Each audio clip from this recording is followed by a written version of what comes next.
আগামী 4 তারিখে যে এসআইআর এর পর্বগুলো শুরু হবে সেগুলো পর্বের ক্ষেত্রে এরকম বিএলও সাহেবরা আপনাদের একটা ফর্ম দেবে। এই ফর্মটা বেশিরভাগই চেষ্টা হবে আর কি পশ্চিমবঙ্গ যেহেতু বাংলায় লেখার। তো প্রথমে এটা থাকবে, দেখেন যেখানে এই কালারটা যেটা আছে প্রি প্রিন্টেড লেখা আছে প্রথমে ইলেক্টরস নেম, অর্থাৎ আপনার নাম, আপনার যে এপিক নম্বর, অ্যাড্রেস সব যাবতীয় লেখা থাকবে। এটা ওখানে আপনার কত নম্বর সিরিয়াল নাম ছিল, কোন বিধানসভায়, সব লেখা থাকবে। এটা একটা কিউআর কোড।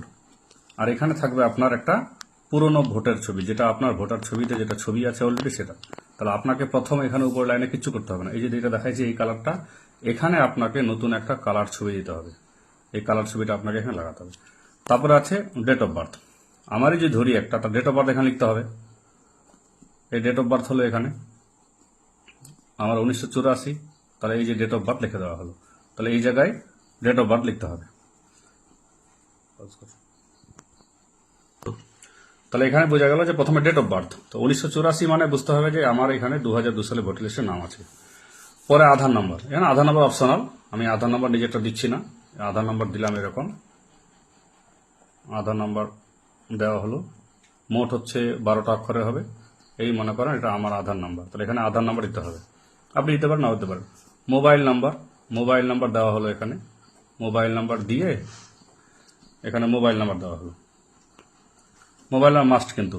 ফাদার্স নেম, আপনার বাবা বেঁচে থাকুক না থাকুক কোনো ব্যাপার না, এখানে কিন্তু বাবার নাম অবশ্যই দিতে হবে। সবগুলো ফুল মানে বড় হাতের লিখবেন, অবশ্যই একদম অবশ্যই বড় হাতের, যাতে ক্লিয়ার বুঝতে পারে। ফাদার্স এপিক নম্বর, বাবার এপিক নম্বর কোনটা লিখবেন যদি বেঁচে থাকে, তাহলে রানিং যেটা এপিক নম্বরে আগে ছিল ডাব্লিউবি দিয়ে, কিন্তু রানিং এপিক নম্বর লিখবেন। এটা রানিং এপিক নম্বর বাবার আছে ইউএক্সও দিয়ে, ইউএক্সও দিয়ে একটা মোট 10টা সংখ্যার নাম্বার। মায়ের যেরকম আছে, মনে করেন মায়ের একটা নাম হলো এখানে, এই যে মায়ের নাম লিখলাম, তাহলে মায়ের নামটাও এরকম বড় হাতের অক্ষর লিখতে হবে।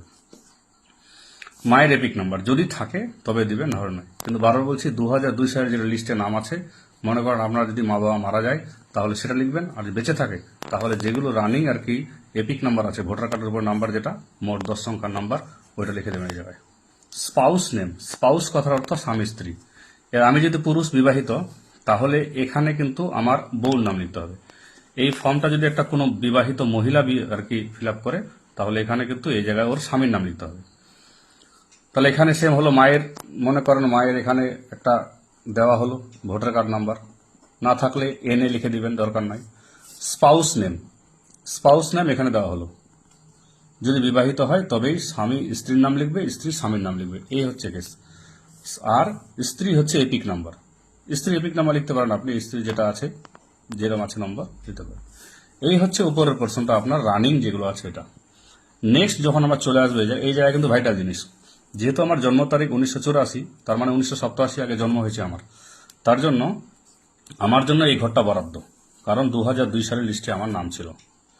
এবার লেখা আছে ইলেক্টরের, এটা 2002 সালে যে থাকে, এদিকের ঘর যেটা আছে রেড বক্স বলে এটাকে, এই ঘর যেটা আছে এই ঘরের মধ্যে বসবে কার, যাদের বাবা মার নাম আছে, অর্থাৎ নিজের নামটা নাই, বাবা মার নাম আছে, তাহলে এই ঘরে বসবে।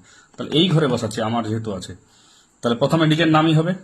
তাহলে এই জায়গায় 2002 সালে যেটা নাম ছিল 2002 সালের লিস্টে, ওই নামটা লিখতে হবে এখানে। তখন এপিক নাম্বার আমার ছিল না, তাহলে নট অ্যাভেলেবেল লিখে দেব।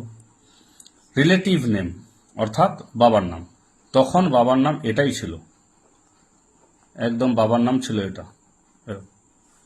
রিলেশনশিপ অর্থাৎ এই যে রিলেটিভ নেম আছে যেটা, আমার আত্মীয়র নাম কি, তা সে আমার কি হয়, বাবা হয়, তাহলে এখানে ফাদার হবে। তাহলে এই জায়গায় ফাদার, এখানে ফাদার লিখতে হবে। ডিস্ট্রিক্ট, আমাদের ডিস্ট্রিক্ট হচ্ছে উত্তর দিনাজপুর, ফুল ফর্মে উত্তর দিনাজপুর লিখবেন।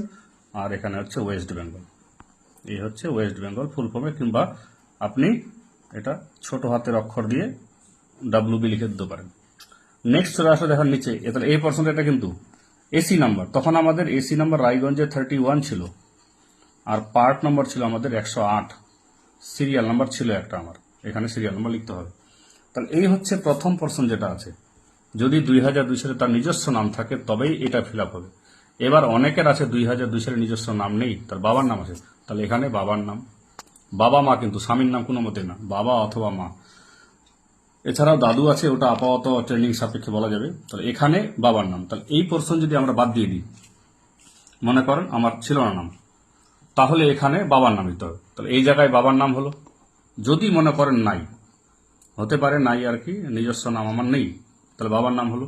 তার এপিক নম্বর দিতে হবে কোনটা, তখন 2002 সালের লিস্টে কিন্তু WB05031 এরম টাইপের কিছু দিয়েছিল। রিলেটিভ নেম, তাহলে তার বাবার নাম এখানে লিখতে হবে, মানে এই যে কুদ্দুস আলী যে লোকটা আছে তার বাবার নাম এখানে। তাহলে রিলেশনশিপ কি, সে হচ্ছে তার বাবা, তাহলে এখানে ফাদার হবে। এই সিস্টেম। তারপরে ডিস্ট্রিক্ট, তারপরে হচ্ছে স্টেট, এসি নাম সেম, ওই 31 নম্বর রায়গঞ্জ ছিল আমাদের, 108 নম্বর পার্ট। আর বাবার দেখতে হবে, তখন সিরিয়াল নাম্বার কথা ছিল। তাহলে একটা জিনিস ক্লিয়ার করে বলে দিচ্ছি আবার, প্রথমে এই দুটা জিনিস প্রিন্ট করা থাকবে, আপনার নাম, আপনার অ্যাড্রেস, আপনার পার্ট নাম্বার, কত নম্বর সিরিয়ালে। এটা একটা কিউআর কোড, এই কিউআর কোড দিয়ে বিএলওটা কাজ করবে। এটা হচ্ছে আপনার ছবি থাকবে, যেই ছবিটা ভোটার কার্ডে আপনার অলরেডি আছে। এটা হচ্ছে যা কালার করে দেখাচ্ছি, এটা হচ্ছে আপনি নতুন একটা ছবি দিবেন, এই ছবিটাই কিন্তু ভবিষ্যতে যে ভোটার কার্ড হবে তার ওখানে আসতে পারে, সম্ভাবনা আছে। এখানে ডেট অফ বার্থ লিখবেন, নেক্সট আধার কার্ড নাম্বার, মোবাইল নাম্বার, বাবার নাম, বাবার ভোটার কার্ড নাম্বার যদি থাকে, মায়ের নাম, বাবা মায়ের নাম অবশ্যই লিখতে হবে, ভোটার কার্ড নাম্বার থাকুক না থাকুক। আর যদি বিবাহিত কোনো পুরুষ হয় তাহলে এখানে মহিলার নাম, যদি বিবাহিত মহিলা হয় তাহলে পুরুষের নাম। আর ইয়ং ছেলেপেলে যেগুলো আছে তাদের জন্য এখানে এটা ফাঁকা থাকবে। প্রথম দিকে যেটা আছে এটাকে রেড বক্স বলা হয়, এই জায়গাটা পুরো ক্লিয়ার করা আছে, এটা রেড বক্স। কিন্তু এই রেড বক্সটা এটা হচ্ছে মেন ফিল আপ, নতুন জিনিস, এটা এবার করেছে, বিহারে কিন্তু এরকম ছিল না। এই যে প্রথম অংশটা যেটা আছে দেখতে পাচ্ছেন, এই অংশটা হচ্ছে যদি 2002 সালের লিস্টে নাম থাকে তবে নিজের তথ্য, আর যদি নিজের নাম না থাকে তখন বাবা তথ্য। এই হচ্ছে সিস্টেম। এবার এগুলো সব আছে নিচে, এখানে আপনার নিজস্ব, এখানে সিগনেচার করে দেবেন। এই জায়গায় সিগনেচার হবে, ফুল সিগনেচার হবে, ফুল সিগনেচার করবেন, হ্যাঁ এরকম সিগনেচার না, ফুল সিগনেচার।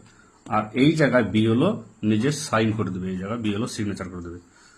তারপরে ওখানে দিয়ে এক কপি আপনাকে ভিড়িয়ে দিবে এবং এক কপি আপনি ডকুমেন্ট সহ আপনি আপনার বিএলওকে দিয়ে দিলেন। একটা কথা মনে রাখতে হবে, যার এই পোর্শনে নাম আছে তার শুধুমাত্র ভোটার পৃষ্ঠার জেরক্স, 2002 সালে পৃষ্ঠার জেরক্স লাগবে। আর হচ্ছে এই জায়গা যেটা আছে ভোটার পৃষ্ঠার জেরক্স, আর মেন আর হচ্ছে একটা ছবি। এই হচ্ছে সিস্টেম, এভাবে করুন, হয়ে যাবে।